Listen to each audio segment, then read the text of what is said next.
तुम्ही जर आपला अँड्रॉइड ॲप डाउनलोड केलं असेल तर ते नक्की करा. MPSC tricks bye Ajay Kumar असं गुगल प्ले स्टोअरवरून ते ॲप्लिकेशन तुम्ही डाउनलोड करू शकता किंवा त्या ॲप्लिकेशनची लिंक डिस्क्रिप्शन बॉक्समध्ये तुम्हाला पाहायला मिळेल, तिथून तुम्ही ते डाउनलोड करा. या ठिकाणी वेगवेगळे कोर्सेस खूप कमी किमतीमध्ये तुम्हाला त्या ठिकाणी उपलब्ध होतील.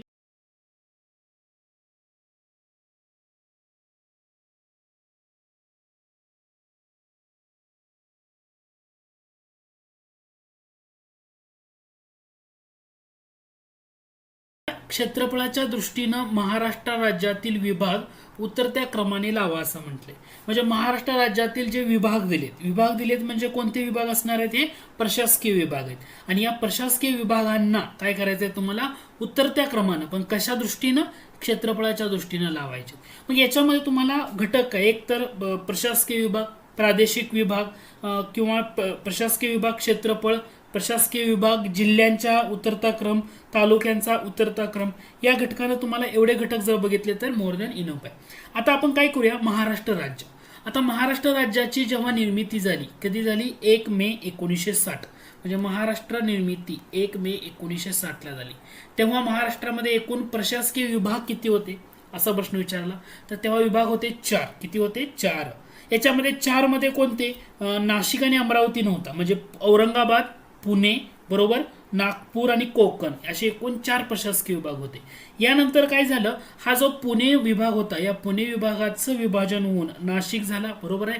नाशिक एक विभाग वेगळा झाला आणि त्यानंतर नागपूरमधून कोणता निघाला? अमरावती विभाग वेगळा निघाला. अमरावती हा विभाग वेगळा निघाला. म्हणजे असे एकूण 6 विभाग झाले, बरोबर. मग आता तुम्हाला क्षेत्रफळाच्या दृष्टीनं प्रशासकीय विभाग उतरत्या क्रमानं लावा असं म्हटलंय. तर तुम्ही याचा विचार केला, समजा तुम्ही आपण काय करूया?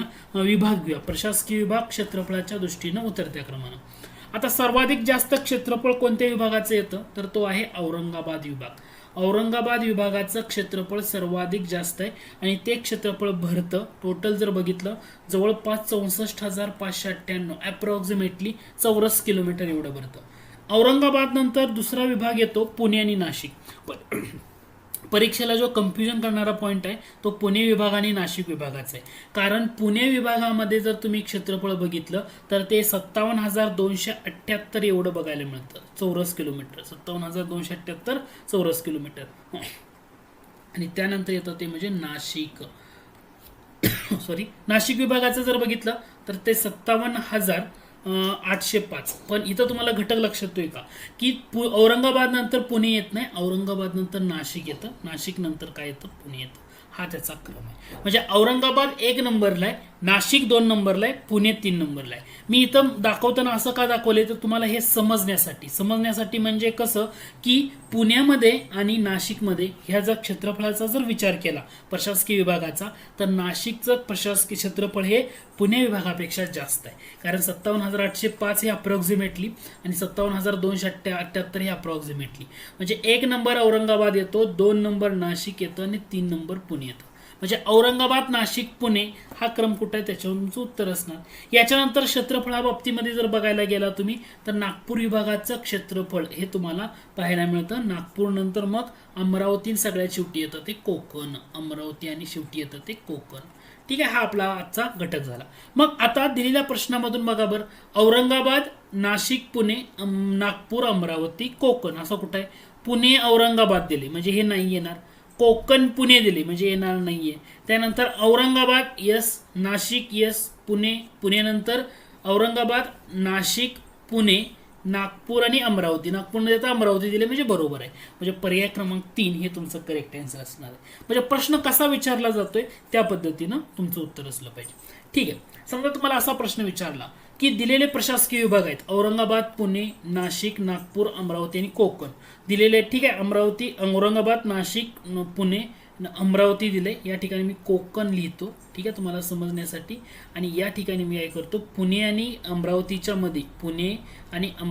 मध्ये तुम्हाला नागपूर लिहावं लागेल. कारण नागपूर नंतर पुन्हा काय येणार आहे? तुमचं अमरावती येणार आहे. ठीक आहे, मग हे तुम्हाला विभाग दिलं. तुम्हाला असं विचारलं दिलेल्या प्रशासकीय विभागामध्ये कोणत्या विभागामध्ये सर्वाधिक जास्त जिल्हे आहेत? सर्वाधिक जास्त जिल्हे कोणत्या प्रशासकीय विभागात आहेत? तर तुमचं उत्तर पाहिजे औरंगाबाद. कारण औरंगाबादमध्ये एकूण 8 जिल्हे बघायला मिळतात. औरंगाबाद नंतर कोकण हा असा विभाग आहे ज्याच्यामध्ये तुम्हाला 7 जिल्हे बघायला मिळतात. म्हणजे औरंगाबाद 8, कोकण 7. ठीक आहे. त्याच्यानंतर 6 जिल्हे असलेला एकमेव प्रशासकीय विभाग आहे तो म्हणजे नागपूर. नागपूरमध्ये एकूण 6 जिल्हे तुम्हाला बघायला मिळतील. आणि 5 जिल्हे असणारे एकूण 3 विभाग आहेत, पुणे, नाशिक आणि अमरावती. म्हणजे हा जो नाशिक, पुणे, अमरावती आहेत ना, याच्यामध्ये एकूण 5 जिल्हे आहेत. ह्या जिल्ह्यावर पण बऱ्याच वेळा प्रश्न विचारला जातो. लक्षात येते का तुम्हाला? औरंगाबाद जर क्षेत्रफळाच्या दृष्टीनं उतरता क्रम विचारलं, औरंगाबाद, नाशिक, पुणे, नागपूर, अमरावती, कोकण, हा काय आहे तुमचा क्षेत्रफळाच्या दृष्टीनं 1, 2, 3, 4, 5, 6 उतरता क्रम. जर तुम्हाला विचारलं जिल्ह्यांच्या दृष्टीनं प्रशासकीय विभागांचा उतरता क्रम, औरंगाबाद 1 नंबर लक्षात घ्या, कोकण 2 नंबर, नागपूर 3 नंबर, औरंगाबाद 8, कोकण 7, नागपूर 6. नाशिक, पुणे, अमरावतीला प्रत्येकी 5 जिल्हे तुम्हाला बघायला मिळतील. ठीक आहे. आता हा झाला आपला दुसरा अँगल किंवा दुसरा घटक. समजा तुम्हाला असं विचारलं या प्रशासकीय विभागांचा तालुक्यांच्या नुसार उतरता क्रम ओळखा. तालुक्यांच्या नुसार, तालुके म्हणजे डेफिनेटली तुम्ही विचार करा. तालुक्याचा जर तुम्ही विचार करायला गेला तर औरंगाबाद हा जिल्हा असा आहे की तुम्हाला याच्यामध्ये सर्वाधिक जास्त तालुके बघायला मिळतील. म्हणजे औरंगाबाद प्रशासकीय विभागामध्ये 76 तालुके आहेत. बरोबर. 76 नंतर दुसरा प्रशासकीय विभाग कोणता येतो? नागपूर. नागपूरमध्ये किती तालुके आहेत तर विचार करा. तालुके नागपूरमध्ये जवळपास 64 आहेत. नागपूर नंतर येतो पुणे, हे लक्षात ठेवणं गरजेचं आहे. पुण्यामध्ये एकूण तालुक्यांची संख्या येते. पुणे प्रशासकीय विभागामध्ये 58 तालुके तुम्हाला पाहायला मिळतील. त्यानंतर अमरावती प्रशासकीय विभाग घ्या की ज्या अमरावतीच्या प्रशासकीय विभागामध्ये 56 तालुके तुम्हाला पाहायला मिळतील. आणि सगळ्यात शेवटी राहतं ते म्हणजे नाशिक, कारण नाशिकमध्ये येतात 54 तालुके. नाशिकमध्ये येतात 54, म्हणजे नाशिक प्रशासकीय विभागामध्ये 54 आणि कोकण प्रशासकीय विभागामध्ये 50. म्हणजे तुम्हाला जेव्हा या प्रशासकीय विभागाच्या बाबतीमध्ये जेव्हा तुम्हाला क्षेत्रफळानं उतरता क्रम विचारलं, काही गोष्टी लक्षात ठेवायच्यात. नाशिक, पुणे हा घटक महत्वाचा. जर तुम्हाला याच्यामध्ये जिल्ह्यांच्या बाबतीमध्ये उतरता क्रम म्हटलं तर नाशिक, पुणे, अमरावतीला 5 जिल्हे आहेत, कोकण 7 आहे, नागपूर 6 आहे आणि औरंगाबाद 8 आहे. हा घटक लक्षात ठेवायचा आहे. तालुक्याच्या बाबतीमध्ये बघायला गेलं तर औरंगाबाद 76 आहे, नागपूर प्रशासकीय विभागात 64 जिल्हे तालुके आहेत. पण इथं लक्षात घ्या पुणे, अमरावती आणि नाशिक याचं तुम्ही फोकस करा. कारण पुणे, अमरावती आणि नाशिकचा जर तुम्ही विचार केला, पुण्यामध्ये 58 तालुके आहेत पुणे प्रशासकीय विभागात, अमरावती प्रशासकीय विभागात 56 आहेत आणि नाशिकमध्ये 54 तुम्हाला यामध्ये बघायला मिळतील. मग या घटकामध्ये ना तुम्ही कन्फ्युजन होऊ द्यायचं नाही किंवा या घटकाला तुम्हाला काय करावं लागेल? फोकस करावं लागेल. कारण ज्यावेळी तुम्ही प्रशासकीय विभाग आणि इतर घटकाला फोकस करता तेव्हा हे मुद्दे तुम्हाला जास्त इम्पॉर्टंट आहे. आता दुसरा महत्वाचा घटक जो आहे तो म्हणजे तुम्हाला विचारलं जातं महाराष्ट्रातील बऱ्याच वेळा ओके काही दिलं तर जिल्हे दिले जातात, महाराष्ट्रातील जिल्हे, आणि म्हटलं जातं की उतरत्या क्रमाने क्षेत्रफळानुसार पहिले 5 जिल्हे. अलीकडच्या काळामध्ये या घटकावर प्रश्न विचारला जातोय. जेव्हा तुम्हाला क्षेत्रफळानं महाराष्ट्रातील जिल्हे उतरत्या क्रमानं लक्षात ठेवा असं विचारलं जाईल. क्षेत्रफळानं महाराष्ट्रातील जिल्हे उतरत्या क्रमानं लक्षात ठेवायला सोपं आहे. अपना सोंगडी असं लक्षात घ्या. काय लक्षात घ्यायचं? ट्रिक लक्षात घ्यायची. अपना सोंगडी असं लक्षात घ्या. अपना सोंगडी, सोंगडी ओके. अपना सोंगडी म्हणजे मी असं का म्हणतोय तुम्हाला तर अपना म्हणजे काय? A for Ahmednagar. तर सगळ्यात मोठा जिल्हा क्षेत्रफळाच्या दृष्टीनं महाराष्ट्रातला कोणता आहे? अहमदनगर आहे. कारण अहमदनगरचं क्षेत्रफळ जर तुम्ही बघायला गेला जवळपास 17,048 चौरस किलोमीटर एवढं बघायला मिळतं. 17,000. अपना नंतर प म्हणजे काय येणार आहे? अ म्हणजे औरंगाबाद, अहमदनगर. प म्हणजे काय? पुणे. मग पुण्याचं क्षेत्रफळ म्हणजे क्षेत्रफळाच्या दृष्टीनं पुणे मोठं आहे कारण 15,643 चौरस किलोमीटरच्या आसपास पुण्याचं क्षेत्रफळ येतं. ना म्हणजे काय? नाशिक, आपलं नाशिक. ठीक आहे. नाशिकचं जर क्षेत्रफळाचा विचार केला तर ते जवळपास 15,000मध्येच येतं. आणि अपना झालं बरोबर. सो म्हणजे काय? सोलापूर हे क्षेत्रफळाच्या दृष्टीनं 4थ्या क्रमांकावर येतं उतरत्या क्रमानं जर विचार केला. म्हणजे अहमदनगर, पुणे, नाशिक आणि मग काय येतं? सोलापूर येतं. आणि गडी म्हणजे काय? गडचिरोली. गड अपना सोंगडी गडी म्हणजे गडचिरोलीचं क्षेत्रफळ जर बघितलं तर जवळपास 14,412 चौरस किलोमीटर येतं. म्हणजे क्षेत्रफळाच्या दृष्टीनं जिल्ह्यांचा उतरता क्रम विचारला तर अपना सोंगडी हे लक्षात ठेवा. अहमदनगर, पुणे, नाशिक, सोलापूर आणि गडचिरोली. म्हणजे हा सुद्धा पॉईंट तुम्हाला महत्वाचा आहे की नाही? ठीक आहे. तसं क्षेत्रफळाच्या दृष्टीनं झालं. हा आपण घटक आता या ठिकाणी बघितला. शेवटचे 5 जिल्हे कोणते? म्हणजे कोणता जिल्हा आहे की ज्या जिल्ह्याचं क्षेत्रफळ सर्वात कमी आहे? महाराष्ट्रातील कोणता जिल्हा की क्षेत्रफळ सगळ्यात कमी आहे असा जिल्हा ओळखा असं म्हटलं तर तुम्हाला मुंबई शहर की मुंबई उपनगर यामध्ये कन्फ्युजन होऊ द्यायचं नाही, कारण हे दोन जिल्हे असे आहेत की ज्यांचं क्षेत्रफळ हे सर्वात कमी बघायला मिळतं. मग मुंबई शहर की मुंबई उपनगर, तर तुमचं उत्तर असलं पाहिजे मुंबई शहर. मुंबई शहर हा असा जिल्हा आहे की ज्या जिल्ह्याचं क्षेत्रफळ फक्त 157 चौरस किलोमीटर आहे. हा आकडा सुद्धा पाठ असणं गरजेचं आहे. आणि त्यानंतर नंबर लागतो तो म्हणजे मुंबई उपनगरचा. मुंबई उपनगरचं क्षेत्रफळ सुद्धा कमीच आहे.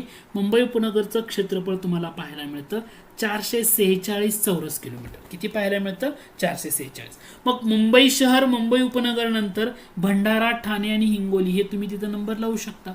भंडारा, ठाणे आणि हिंगोली असा खाली क्रम. फक्त परीक्षेला काय लक्षात ठेवायचं, मुंबई शहर की मुंबई उपनगर अगोदर, तर मुंबई शहर हे अगोदर येतं, त्यानंतर मुंबई उपनगर येतं. म्हणजे तुम्हाला हे सुद्धा पॉईंट आहेत ना, या पॉईंटला सुद्धा तुम्ही थोडंसं फोकस करणं गरजेचं आहे. म्हणजे तुम्हाला महाराष्ट्रातला प्रशासकीय विभाग आणि त्याच्यामध्ये मी तुम्हाला काय केलं, जिल्ह्यांचं क्षेत्रफळानं जास्त कोणते कमी कोणते, त्यानंतर तुम्हाला हा पॉईंट घेतला की आपण तालुक्यांच्या नुसार घेतला किंवा क्षेत्रफळ जिल्हे तालुके या पॉईंटनं आपण त्याचं अनालिसिस केलं. तर हा घटक सुद्धा जास्त महत्त्वाचा आहे, कारण हा घटक तुम्ही पूर्व परीक्षा मेन्स परीक्षा कोणतीही असू द्या याच्यामध्ये तुम्हाला यावर थोडंसं फोकस करावं लागेल. या घटकाला पण तुम्ही थोडंसं वेटेज द्या, हा महत्त्वाचा मुद्दा आहे. ठीक आहे. त्यानंतर एक सिंपलचा प्रश्न विचारतो, कुणाला उत्तर देता येते का बघा. ठीक आहे, प्रश्न सिंपल आहे, उत्तर देता येते का बघा. प्रश्न असा होता, कोणता जिल्हा एकेकाळी सारस नगरी म्हणून ओळखला जात होता? एकदा आयोगाला विचारलाय, सारस नगरी म्हणून कोणता जिल्हा ओळखला जात होता? अकोला, अमरावती, औरंगाबाद की गोंदिया? तर याचं करेक्ट आन्सर आहे सारस नगरी म्हणून कोणता जिल्हा ओळखला जात होता, तर याचं करेक्ट आन्सर आहे गोंदिया. गोंदिया हा असा जिल्हा आहे की जो सारस नगरी म्हणून ओळखला जात होता. ह्याचं तुम्ही थोडंसं फोकस करा, कारण हे महत्वाचं आहे, याच्यावर लक्ष देणं महत्वाचं. आता गोंदिया जिल्ह्याचं म्हणजे भंडारा जिल्ह्यामधून झाला तयार ना. गोंदिया म्हणजे काय की जो भंडारा जिल्हा होता, या भंडारा जिल्ह्याचं विभाजन होऊन तो जवळपास आय थिंक 1 मे 1999 तयार झाला. ठीक आहे, ओके, ह्या जिल्ह्याची निर्मिती.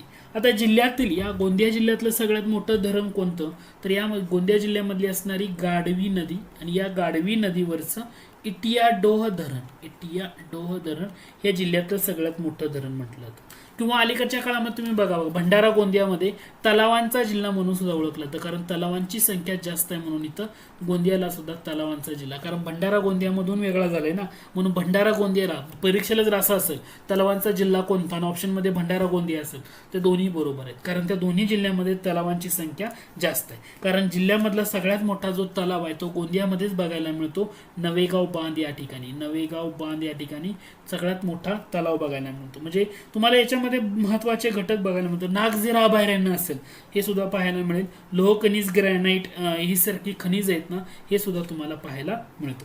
आता दुसरं महत्वाचं घटक म्हणजे आता प्रेमाचं प्रतीक असलेलं, म्हणजे प्रेमाचं प्रतीक मानल्या जाणाऱ्या सारख्या पक्ष्यांचा जिल्हा म्हणून गोंदिया जिल्ह्याला काय आहे, सारस नगरी म्हणून सुद्धा ओळखलं जातं किंवा ओळखलं जात आहे. या ठिकाणी तुम्ही हा मुद्दा सुद्धा लक्षात ठेवा.